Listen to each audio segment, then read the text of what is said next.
people were buying these homes for 26 grand back in the 60s and 70s. Now they're going for 1.4 mil. He took some of this really incredible design and he said, how do we do a lot of these and do them at a price point that more normal people can afford? Bob was such a renegade personality. He didn't do anything in the box. This is a Design Build Remodel Podcast, and I'm here with Aubrey McCormick, who is starting a new company, would that be fair, or has started a new company to really carry on the legacy of Robert Rummer. So I'm really excited for this conversation. We're going to talk Robert Rummer. We're going to talk about what was influential in what he did in his work. And then we're going to talk about what you're doing right now and what's next. So I'm super excited. And we've also got Shannon here, who is on our team. And Shannon has a lot of expertise in mid-century design. And so I'm really excited to have this conversation. So why don't we kick it off? Aubrey, why don't you just tell us a little bit about your background? Yeah, definitely. So my background is actually in professional sports. So I was a pro golfer. I parlayed that into sustainability, got an MBA in sustainability, then had a consulting firm for a few years and consulted with golf courses in different industries like the wine industry, pet industry, and then moved to Portland area, I would say about 5 years ago. Pandemic hit and I started renovating houses, flipping houses. So would buy up properties, flip them, and did that for a few years. Finished my last renovation, I would say, about a year and a half ago, and then was introduced to Robert Rummer and his team. And it was just a natural, fit and progression into, building homes with Bob and carrying on his legacy. So, I would say my main focuses throughout my career have been really in the sustainability field, and now being in, residential renovations and construction for, the last 6-7 years. That's really fantastic. And I think it's interesting to point out, if anybody knows about the history of Robert Rummer, that, he wasn't a trained architect. And, your career path here has you doing some other things and then focused on sustainability. And he also was, I think it was an insurance executive, wasn't he? Yeah, insurance broker, yeah. And then that carried him to just the love of architecture, into building, he built hundreds and hundreds of homes. Mm-hmm. Like, I think I don't know how many homes he's built. No one really knows. Bob would say 800. Other people have said 200-300. No one really knows. No one really has like a full catalog of how many, or Rolodex of how many houses he's built. But when I've talked to Bob, he always stuck with 800. That's a lot of homes to build in, a span of time that he was building. So I just like to say hundreds of homes because nobody really has that exact number. But yeah, Bob was such a renegade personality, and I think that's why he and I really related. We met, and it was like, I felt like he was definitely like vetting people to carry on his legacy, and he had been for years prior to meeting me. And the minute we met and started talking, it was like, oh, our spirits really connected because he didn't do anything, in the box. Mm-hmm. He's very outside of the box thinking. He didn't really care what people thought of his homes back when he was building them.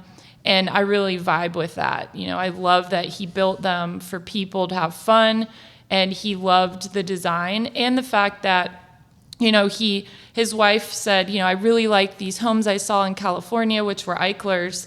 And she brought him, an image of it, because back then this stuff was published in newspapers.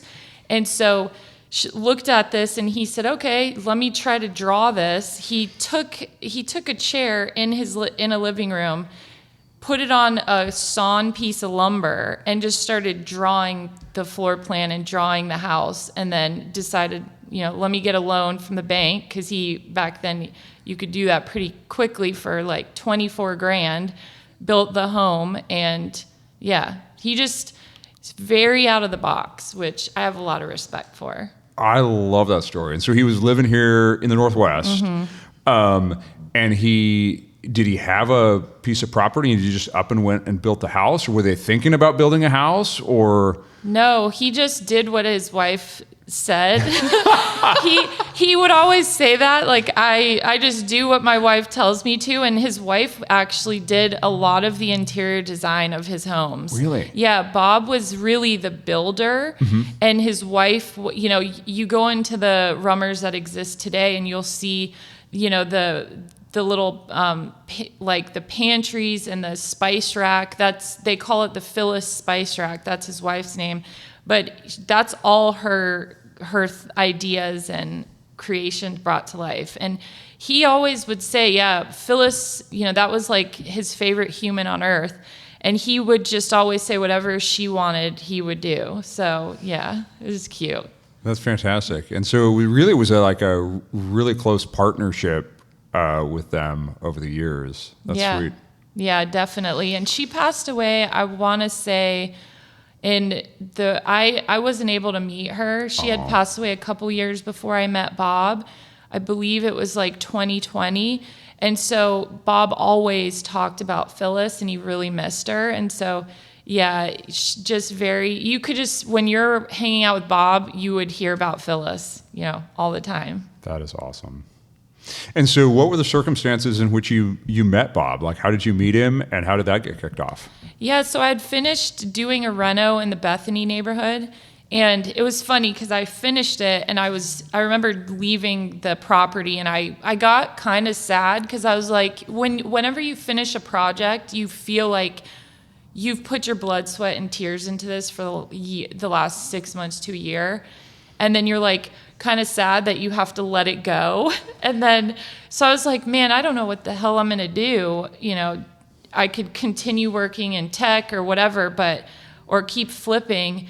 And I had an interview with the Oregonian and a good friend of Bob's. I had no idea, but we were, you know, doing the interview, and she was like, I want to introduce you to somebody. And so it was Terry Gilson, who was Bob's best friend and at the time the CEO of the company.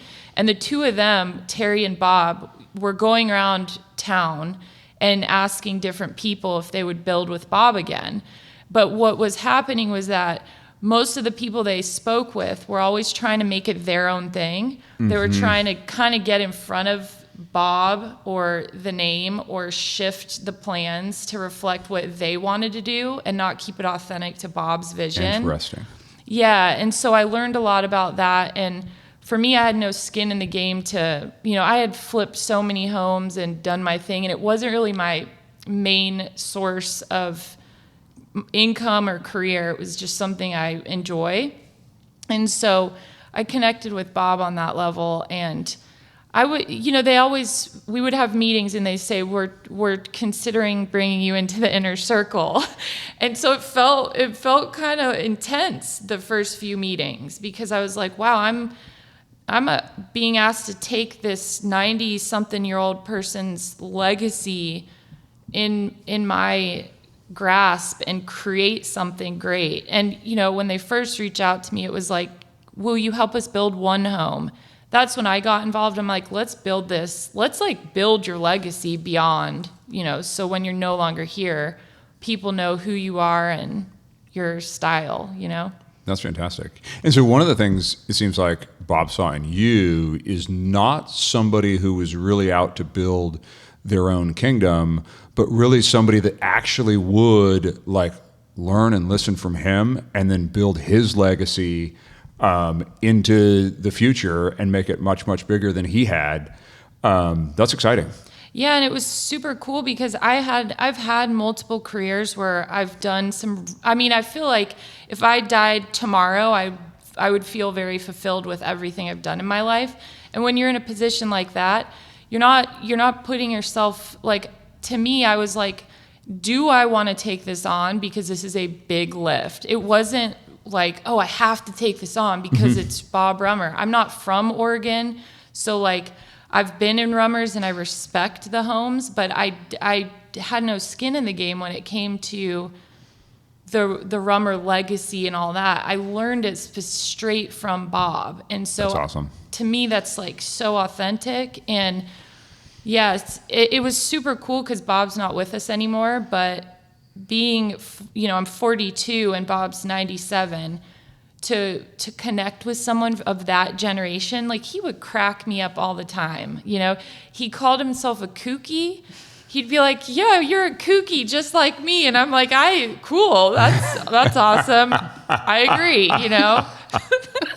So yeah, we just related, and I think that's super cool that people of different generations can relate so much. Yes, yeah. And I especially think of that generation. Like, there's two people in my life that are that age or close, and I feel like they bring a unique perspective. And here, I've worked on some Rummer homes that feel like they're pretty old. He's been building for a long time. Oh yeah. I mean, I've renovated a couple Rummers, and having Bob to go to and talk to about the renovations. Isn't that awesome? It's like going to the source. I'd be like, what do we do about how do we get insulation in these walls? And but what's amazing with renovating Rummers, working with Bob and building new ones, we know the pitfalls and we understand how to build these things. And that, I've seen it. I've seen architects and builders just scratch their head and not know how to build these. You've seen people try to recreate them, and there's always something off. And I think, that's Bob kept those details close to his chest, even though you can see floor plans online. But there's certain ingredients that only Bob knew, and he shared that with me and with my head of construction, Chad Pearson. So, we're protecting Bob's legacy and just making sure this stuff is respected. Give me some examples. Like, what's it like? Because I feel like we run into that challenge here at Lamont Brothers when we take on a project that I have so much respect for the original architect and designer, and yet the client wants new functionality, or there's things we need to update. What was it like to go through some of those renovations with him as a resource? What are some of the challenges you guys had or conversations you guys had? Oh, yeah. I remember showing him a floor plan that had a sunken living room, and he was like, "I don't want a swimming pool in my living room." I'm like, "No, it's a sunken living room." So, and that was his joke, because he was trying to show me that it was ridiculous. But then I was like, well, I would show him renderings, and he's like, "Oh, I actually like that." Or I'd say, "Hey, Bob, human beings are just bigger now. They're taller, they're wider in most cases, and those things have to be taken into account when we have hallways a certain size or bedrooms," because a lot of the renovations I've seen, especially with Rummers, people are wanting bigger bedrooms. Yeah. They're wanting bigger kitchens. They want to be able to live in place until they're 90, 100 years old, which we've met with many of those Rummer owners, and they're still scooting around with their walkers and they're able to get around. And so I think it was kind of me educating Bob and Bob educating me, really making sure I kept intact his legacy, but also where he understood why we were doing the things we were going to be doing. So I got his approval on everything that we're going to be doing, which is huge. And that's awesome. Really all I need. That's awesome. Is Bob's approval. So let's talk a little bit more about what a Rummer home is and how it compares. Like, his original inspiration was Eichler. So for our audience and somebody that like doesn't really understand mid-century design, and maybe I'll kick this to you, Shannon, because I feel like you've got a deep expertise here, and you haven't said anything yet because I haven't asked you anything yet. But kind of paint the picture of like what's going on with mid-century design, what makes Eichler special, and then what Bob did with that. I'm going to let you take what Bob did with it, but basically coming into that era of design, coming off of kind of that Bauhaus movement and getting into true mid-century, and specifically, Eichler in Southern California mid-century, you're looking at a lot of the architects like Richard Neutra is absolutely one of my favorites, right? And the big focus, which you can see a lot in Rummer architecture, is bringing the outside in and creating a space within the home where, especially in Southern California and, with some of the architects down there, they specifically would build their homes so that you had to utilize the outside. So there, in some of the Nutra homes, you actually have to walk outside to get to your living room from your bedroom. So really kind of playing into that with, his atriums that he does. And I love that there's so many different floor plans with that, but they all have kind of that same theme throughout that you see even, with Eichler too, of it's the floor to ceiling windows, it's the atrium space, it's the daylight coming in, and staying true to that and bringing that up here, I also think was really important because, it's one thing in Southern California where you have all of the daylight, but then you get into some of the Northwest modern builds up here, and it wasn't necessarily taken into consideration to bring in as much light as possible in the Northwest. So I think Bob carried that up here and did such a great job transitioning that into a Pacific Northwest build. Yeah, definitely. And I would, when you're speaking about this, all I could think about were basements, because it's contrasting to everything you just said. And there's so many homes here that have basements. And when I started renovating, I did not understand that. Every single one leaks, or you go in there and you try to make it feel good. With a Rummer or even a ranch home, you've got one level, slab on grade, heated radiant floor heating. And yeah, what Shannon said, bringing the outside in, the atrium, you could design the atrium to be however you want it to be, a sanctuary with a hammock, you want it to have greenery. But yeah, all of the people that are coming to us to build, and also the people that are living in these Rummers, have such an appreciation for the home that I don't see in other style homes. I don't see people who live in the McMansions or who live in the, I will call it how I see it, because I've worked with these people, and no one takes pride in their home in the way that I see people with a Rummer or even a Rummer-esque type home.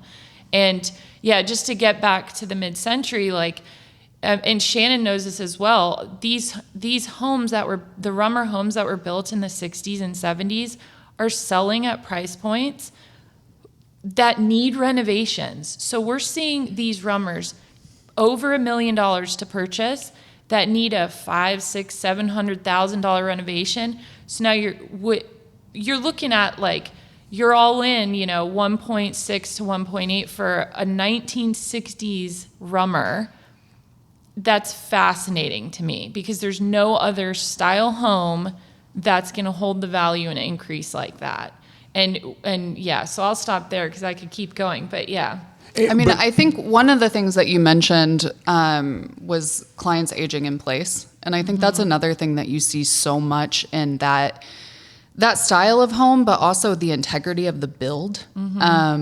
They built them differently in that era, and they kind of withstand this test of time.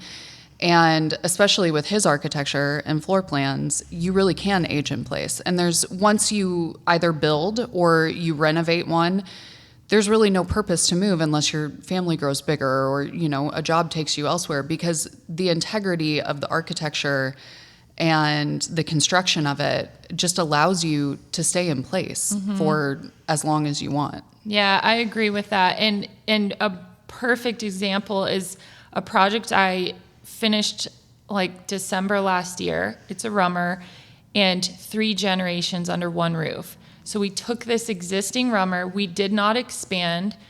It was about a 3,000 square foot Rummer, 3 teenage kids, the grandparents and the parents under one roof.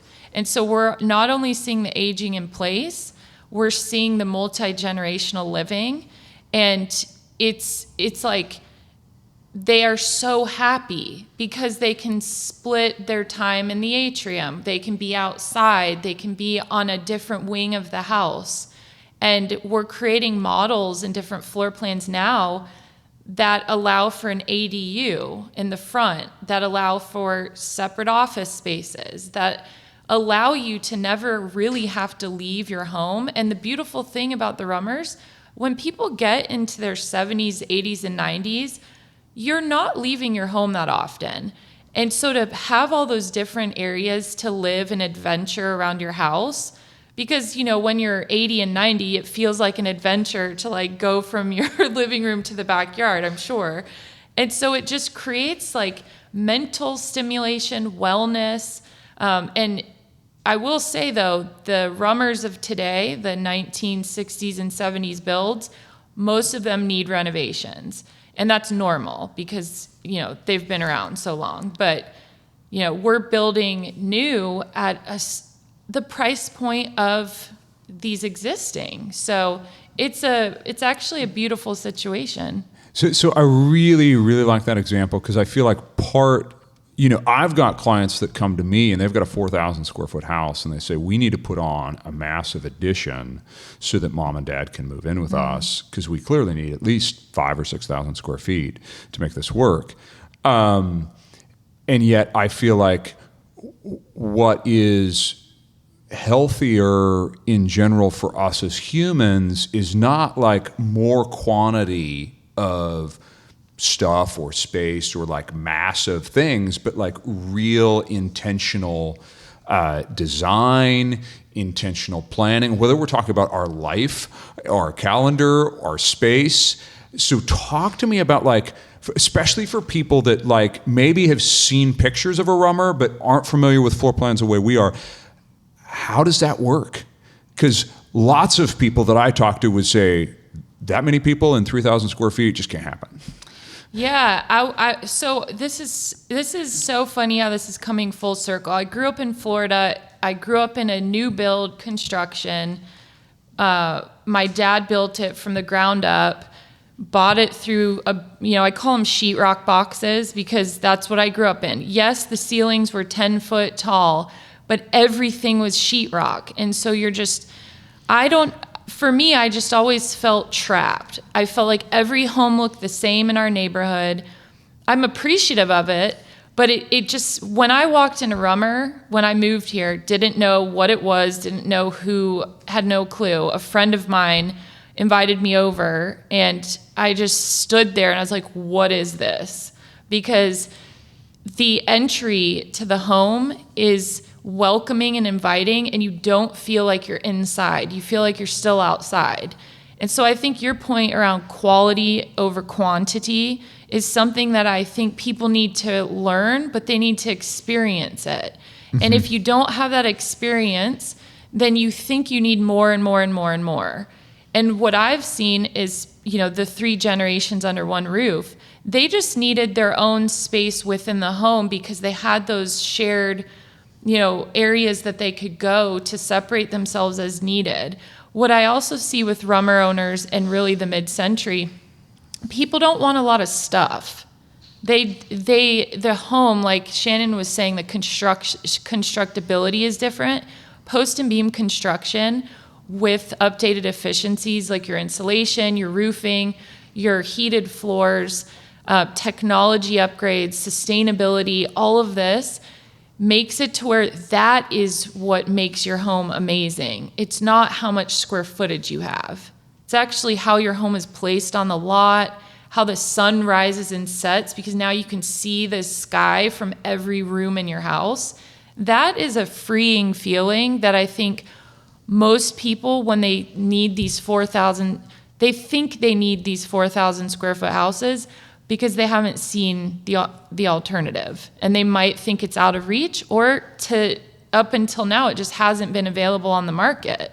Yeah. I will also say that one of the things, even being in Rummers, with design and throughout real estate, is that I had a lot of clients coming to me that were interested in these homes, but hadn't necessarily been in them, kind of had this barrier of like, well, the square footage isn't big enough for me. I still want to see it because it's interesting and it's a Rummer, but I don't think it's going to work. And every single time I would take somebody into these homes, hands down, they were kind of blown away by how large they felt. Mm-hmm. I think a lot of that is the ceiling height, but it's also the ability to see outside. And his floor plans are so great because they really do kind of separate out into specific areas, from the living space to the kitchen to the bedrooms, that it just feels good to be in there.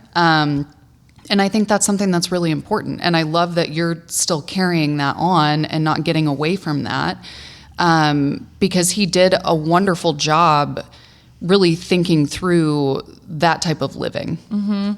Yeah, and I just believe in minimalism, and I don't believe you have to sacrifice design quality to have minimalism. To me, in the Rummers, it's like having a badass tile or really good quality materials for your countertops or your cabinets. That's a showstopper. But the home itself is your design piece. It's a piece of art. And so I also love that there's not a lot of sheetrock in a Rummer.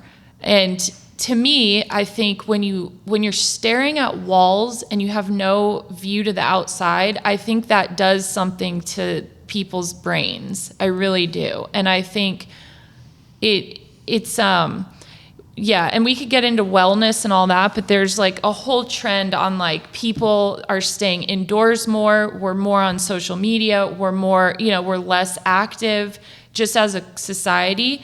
And so the Rummer home allows you, it makes you want to go outside. It makes you want to walk around. It makes you want to do things because you're so proud of where you're living, and you're healthier. So no, I totally concur, because I think the connection to the outdoors, the invitation, frankly, like one of the reasons I love the Northwest is because there's so much of an opportunity to have a connection with the outdoors, right? And that's like every single person that I talk to that has moved here from somewhere else, like that's what they say. Like the connection to the outdoors is like unquestionably good for the soul. And so living in a home that's designed specifically to do that is incredible. And I think I've noticed, and we get this a lot because we have a lot of different clients that come and want to take a home that was originally designed fairly segmented and remove walls. And that's good to a certain extent, but then what happens is generally you come in and you flatten the interior of the architecture and you have zero separation.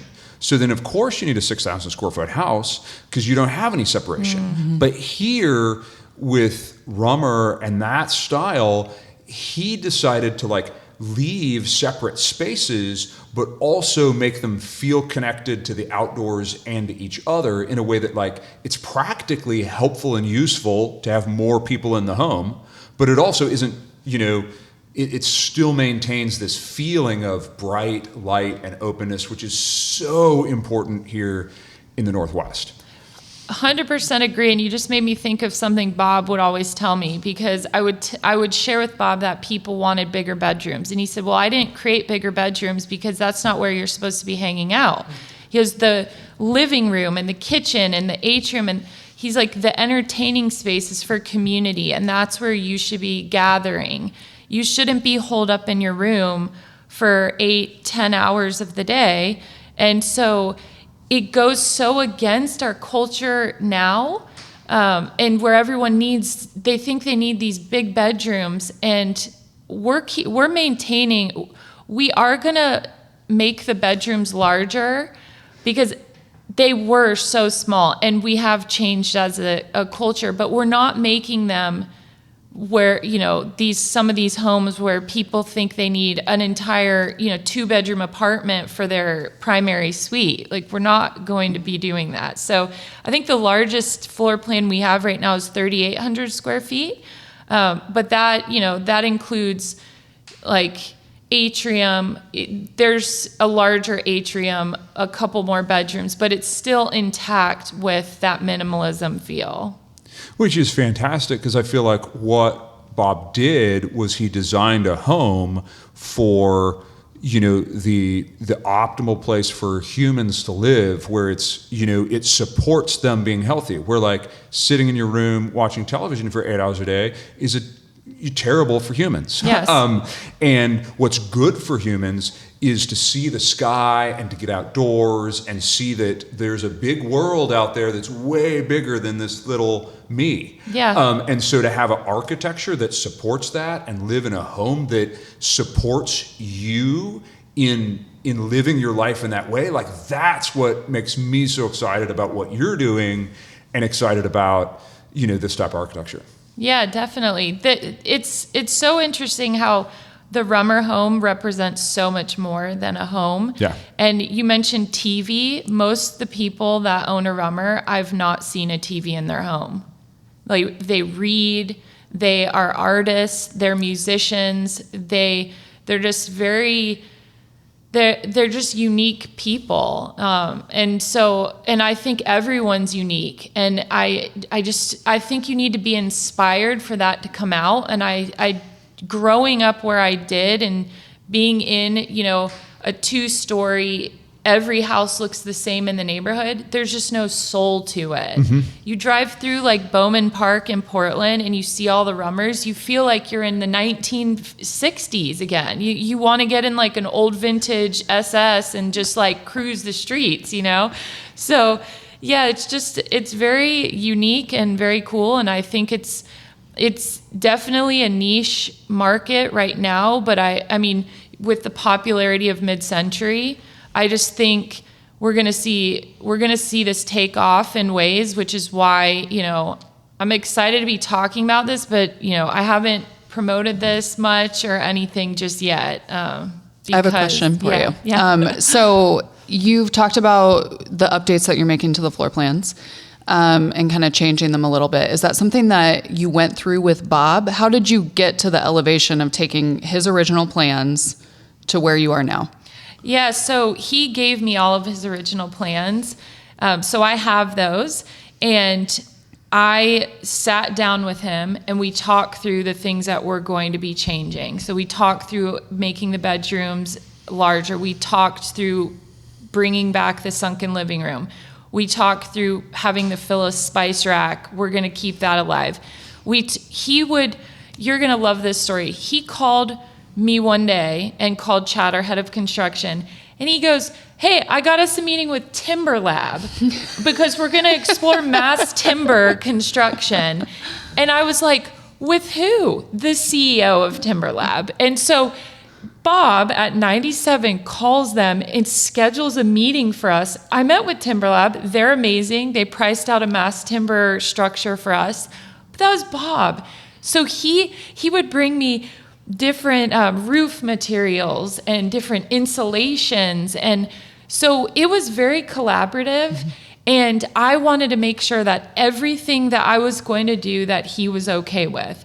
And some of the things, for example, he'd be like, "Well, I want us to still use burlap sack closet doors." And I'm like, "I'll bring that back, but I'm probably going to use solid core wood doors, I'll bring it back for nostalgia if someone wants it." But some of those things I wanted to have like the reins on a little bit. But yeah, so going forward, the way we're going to take the existing plans, Chad Pearson, who's our head of construction, he worked with Bob for the last 20 years.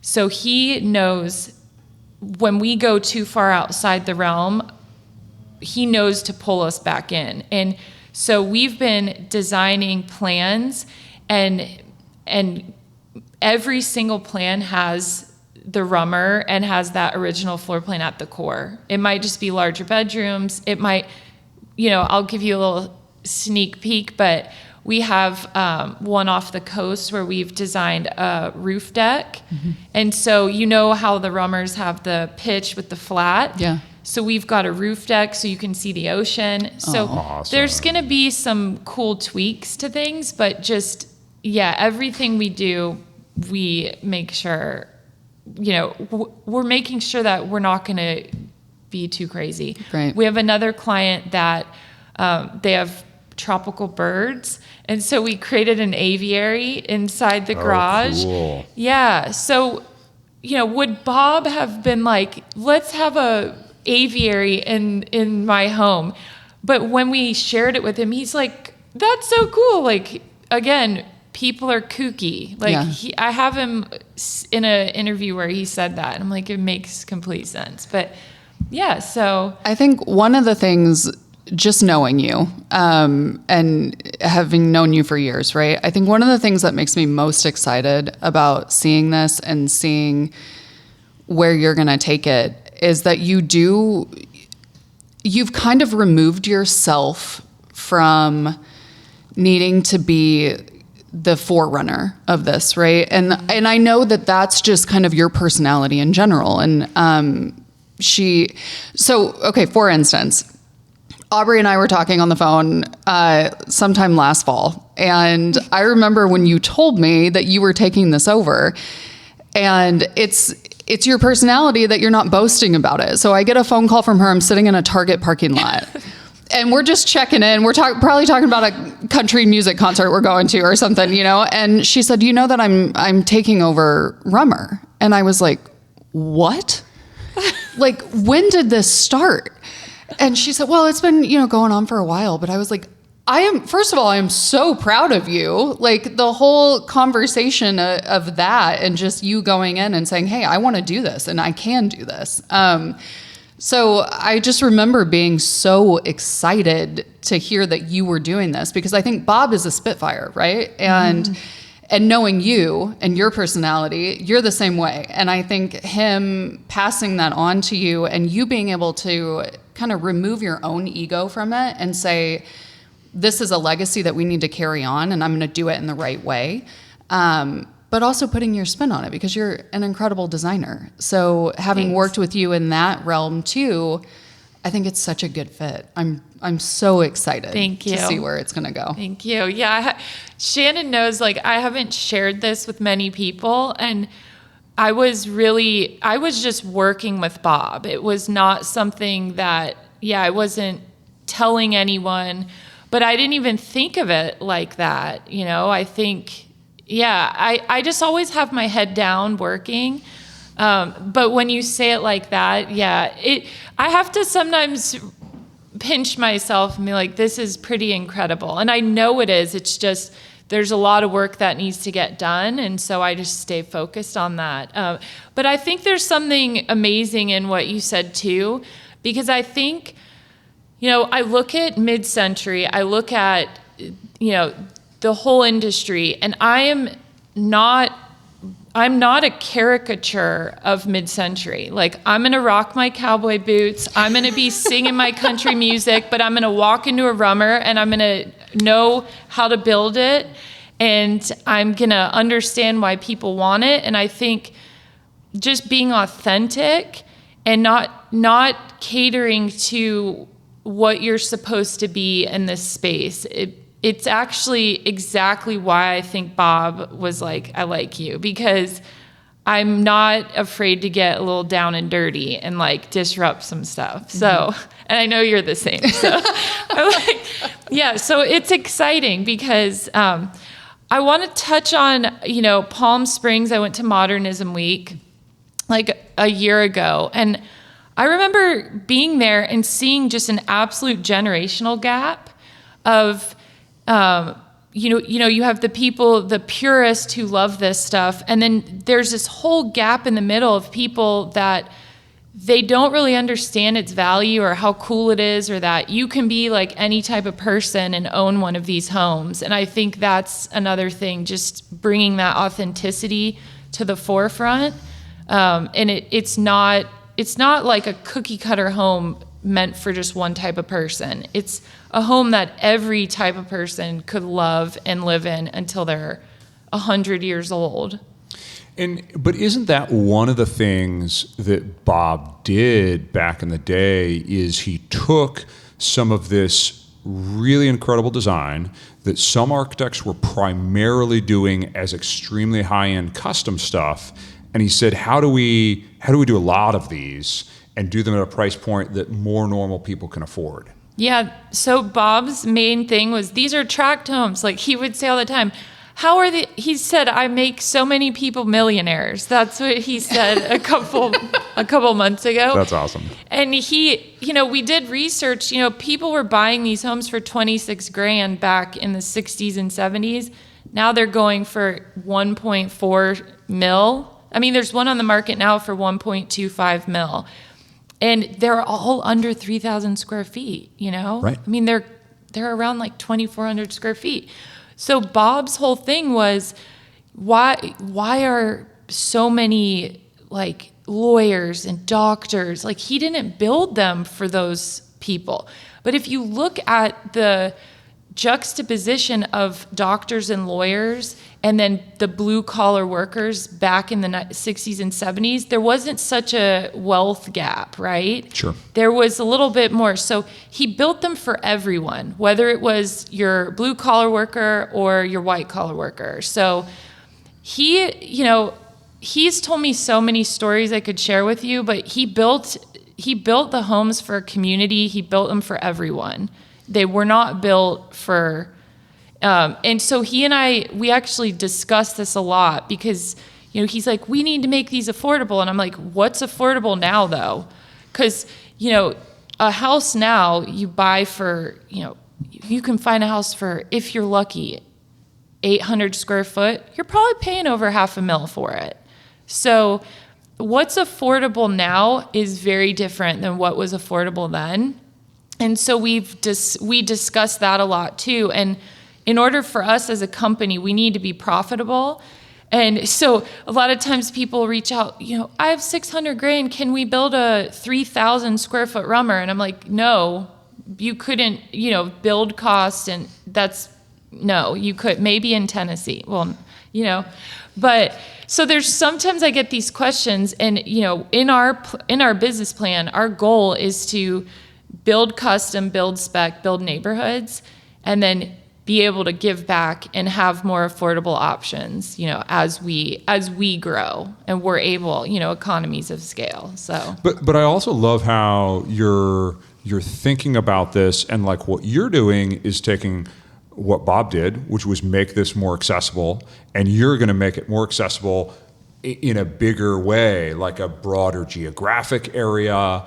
And that's so exciting because it does cost a little bit more to be intentional, but it does not cost massively more to like be intentional. And I think some of these people who think that they need, a 4,000 square foot house don't need that. And so they can scale back if they really understand the architecture, or as affordability becomes a challenge in general, more and more things are happening, like these multi-generational homes, which, just like we talked about earlier, like Rummer's designs are better for, and that fits and works in a smaller space where so many other designs don't.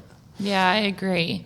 Yeah, and I think, what we're seeing is we have people in New York, in Texas, in Tennessee, California, Washington, Oregon, all over that are interested in this house. And so, and Arizona is another one.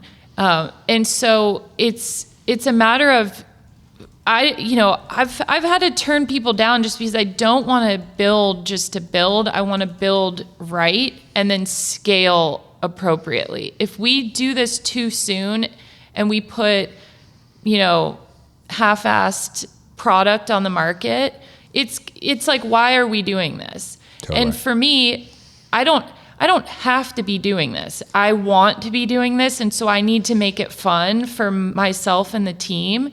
Otherwise, it's like, what's the point? We don't want to put crap on the market, right?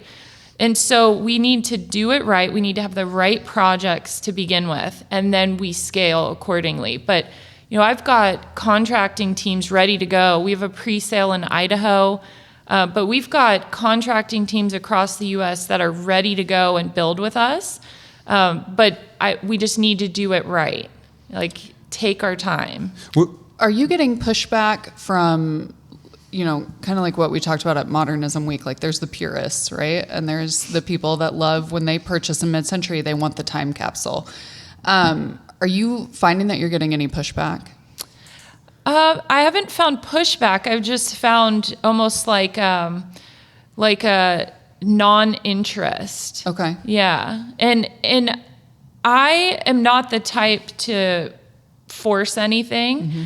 And I'm doing what Bob requested. And so I just have a higher mission and purpose with my relationship with Bob. But I welcome collaborating and being involved in everything with these different people who are purists. The other key is like Chad Pearson on our team. He is a purist at heart. And so if I'm like, I want to do this, Chad will rein that in. So I have a purist on my team. Mm-hmm. And so to me, Bob is the purist. Chad is the next in line. And so I don't really need to answer to anybody else. That's how I feel. And I respect and love the existing Rummers, but do I think they need to be updated? Absolutely. Like sometimes you can go in those bathrooms and like pick the chiclet tile right off the wall. Like I'm not trying to keep it a time capsule until it's like, falling apart. Yeah, dry rotting, So yeah, I just think that there hasn't been a lot of interaction with the purist community just because, I've just been focused on working with Bob and building, Can you tell me, this might be a secret, are you keeping the sunken showers? Yeah. Okay, good. Yeah. Those are my favorite. So we have a client that we have an intake form and I threw that in there because I'm like, please, the Roman bathtub. Mm-hmm. And I put the sunken living room. They chose both. Oh. So I was like, yes. And I'm excited to see it. So that goes to the purist concept. Yeah. Like I love the purist perspective. I just don't want that to hinder progress for the future. Right. And I think there's a happy medium. Yeah. Absolutely. Yeah. Along those lines, I was going to ask you, like, as you're looking at floor plans and thinking about things that you would be doing differently or adding and talking to Bob about them, like, what are some ideas that Bob shot down? Let me think. Oh, he could not wrap his head around using 2x6s. He was stuck on 2x4s. Oh. And we were like, no, we need to use 2x6s in order to get the proper insulation. Yeah. Because some of the old Rummers had no insulation. Because back then, code was very lenient. And so that was one. He did not like architects, and he did not like realtors. Those are two where Bob would tell me all the time. But I could see why, because I would see the way that they would interact with him. And it was always an ego. It was always the ego leading. And Bob did not like the ego leading. He liked the building being at the core of the conversation. And, for him, he didn't need a song and dance. He just needed to know, how are we going to build? How are we going to do this? And so, the 2x6s, that was, but then he said to me once, he's like, Aubrey, just go down to the city and tell them we're going to build this way. And I'm like, we can't do that anymore. We have to have good relationships with the city. But back then, you could go in and say, I'm going to do this, whether you like it or not. And, it probably, I wasn't alive back then, but I'm sure it wasn't as, sticky as it is now. Like, you piss someone off at the city now, your permit's going to be delayed, So, yeah, he was just a little renegade. I love that. Yeah, I love that about him. Fantastic. Yeah, but I would say that's about the only thing. And any other thing he pushed back on, which was the roof membrane, but he would find the solutions. Him and Terry would, Terry would always help Bob suss these different things out. And yeah, he would come to me with product. I have a whole bag filled with different product he wanted to use. He loved looking at tile, but it was funny. Anytime you would show him anything with the house, he would go back to the engineering, the nitty gritty, what kind of windows are we using? What kind of insulation, the roofing? So it's hard to get his mind off of that stuff. Well, I love how, as you're describing how you worked with him and worked through this, like he's keeping that and the actual end product at the center of his thinking. Whereas I think so often when you look at developments and builders and things, like that's not at the center. It's either we need to do quantity, we need to increase profit, we need to, build my own kingdom, and it's my ego that we're doing this. And like, that's how you get a really, really excellent product. It's not about ego. It's not about it's like, we're actually just going to create this really excellent product, which is actually why I'm really excited about you and where you're at, because you're doing this because you want to. You're doing it because it's fun. You're doing it because you have the opportunity to build something really amazing. Yeah, and it's not easy. Like anyone who's even renovated a home, I mean, you're going through it. Yeah, like it will bring you to your knees. Like you're like, why am I doing this? And then you get through it and you're like, I want to do it again. And so I went through the renovation, the flipping, I renovated my own house. And then I was like, you know what? I want to build. Let's try this one out. And I think what's beautiful about it is being able to build for other people and hear what people want in their dream home and bring that to life. And looking at, okay, where are we going to build? Buying the land, the land development side of it. That's a whole other ball of wax, that I'm getting into. And so, yeah, I absolutely love it. And I think there's no ego here. I've already done some cool shit in my career that this isn't what I'm hanging my hat on. This is Bob's vision. And I really feel like I'm a vehicle to make it happen.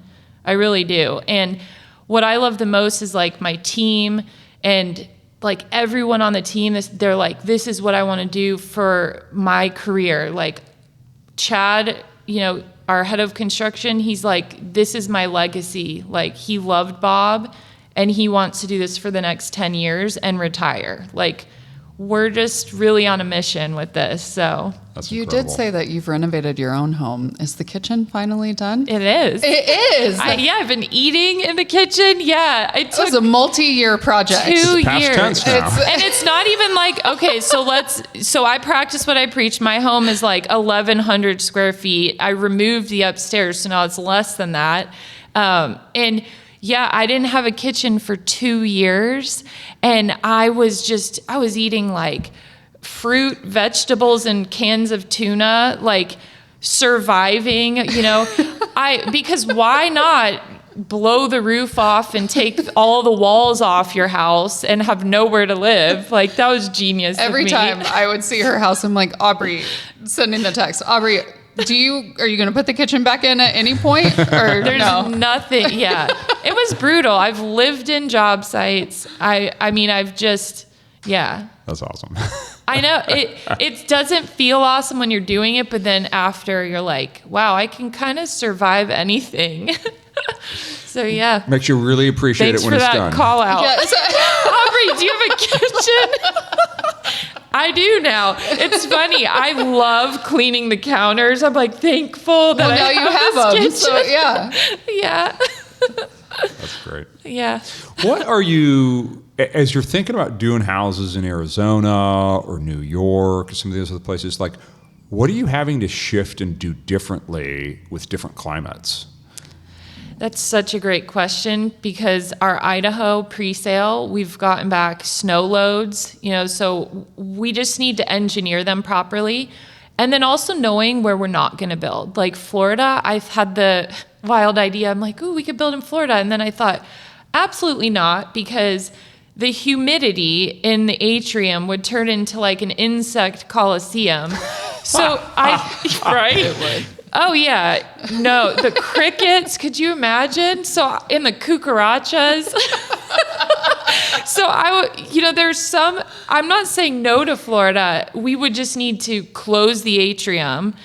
There's just, it's kind of common sense, right? If we're going to build in Idaho, we probably need to create an A-frame Rummer, and we can't have too much of the roof being flat. Right. Which they love the Rummer in Idaho, but they're so used to seeing the big mountain homes. So it's, again, that educational piece of it. Looking at New York, it's pretty much the same. Like, so I would say the engineering piece of it, snow loads, the desert is perfection for these homes. Here, we've got coastal, so we're looking at steel frames, because why would you throw a wood-framed Rummer and right on the coast where it's getting blasted by the ocean air? So, I'm actually fascinated with like the steel frame and the wood frame, and looking at how, if you look at the LA fires, for example, we've been looking into a couple clients in Malibu and building steel framed Rummers. And so there's a lot there, but I think we just need to be flexible and very specific to the regions. And it's kind of like specific to each home, depending. How are you putting your sustainability background to use with this? I know that you're thinking or putting a sustainable spin on these as you're building them. So what are you bringing in to the architecture or the design to showcase that? Yeah, so, definitely our window packages, looking at where the timber is sourced. So like FSC certified or SFI certified, working with local partners.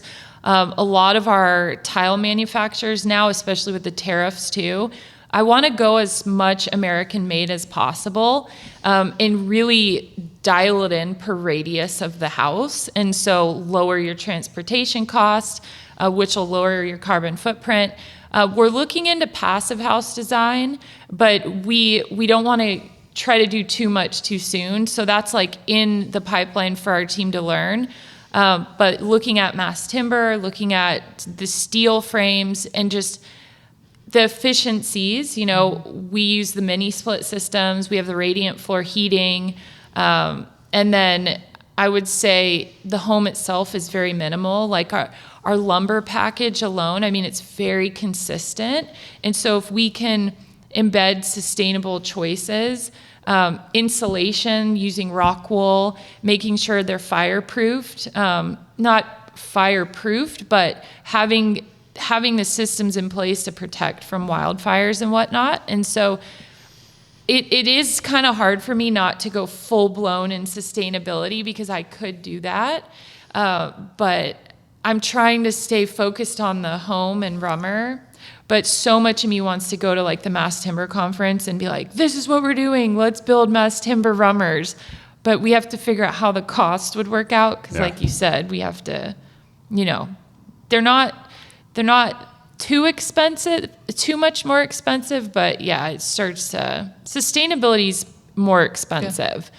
So we start smaller where we can. And then when the budget allows, I would love to build the most sustainable Rummer in a fire-prone area and like actually test it and show, that's where my brain's thinking, but I have to first build the first one. So I'm like, calm down, pull back the reins.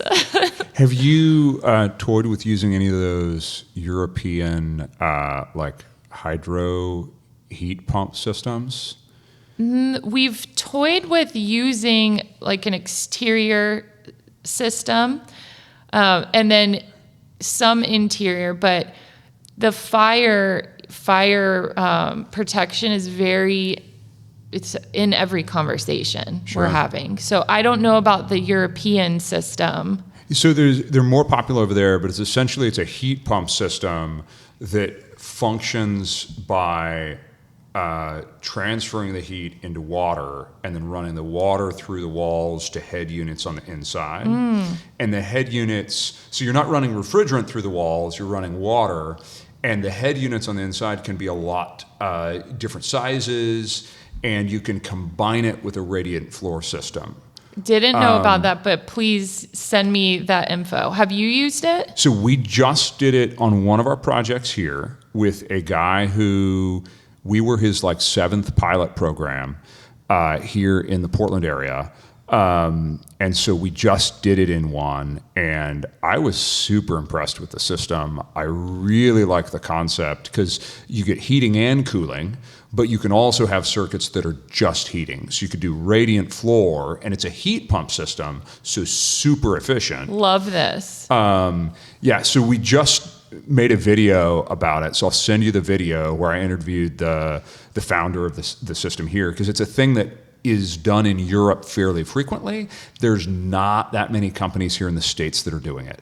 Oh yeah, I would absolutely love that. And I know Yeah. Chad would geek out on this too. That's awesome. Yeah. Yeah, I'll send it to you. Absolutely. Okay, awesome.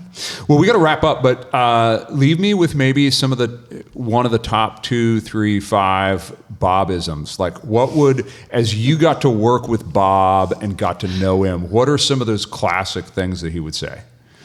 He would say, I'm 97 years old. I could do whatever the hell I want, Aubrey. And I'm like, yes, you can. You could do and say whatever you want, Bob. He also said, the people he built homes for were kookies, just like him. He loved the people he built homes for. And so he would tell stories all about them. Whenever I would see him, he would say, Aubrey, did you raise money yet? And I'm like, no, it's been 2 weeks. Give me some time. And so, I sometimes, even when I'm working, I put his video on or I listen to his voicemails that I have of him, because he would always just like sort of mess with me. Like, he always joked around. So, and then with Chad, he always would sort of poke fun at Chad and they just had their own language. So yeah, we miss Bob a lot. So, okay. But I love that we're talking about him because we're keeping his whole legacy alive. And I feel like I'm like Shannon mentioned, I'm kind of similar to him in personality ways. So it's sometimes weird because I'm like, Bob, stop, because if I'm doing something, I can like hear his voice in the back of my head be just saying something ridiculous. So yeah, just super appreciative that you had me on this today to talk about Bob and what we're doing. Yeah, well, thank you. It was a gift, Yeah. and I'm excited to kind of continue to see his legacy live on. Yeah, thank you.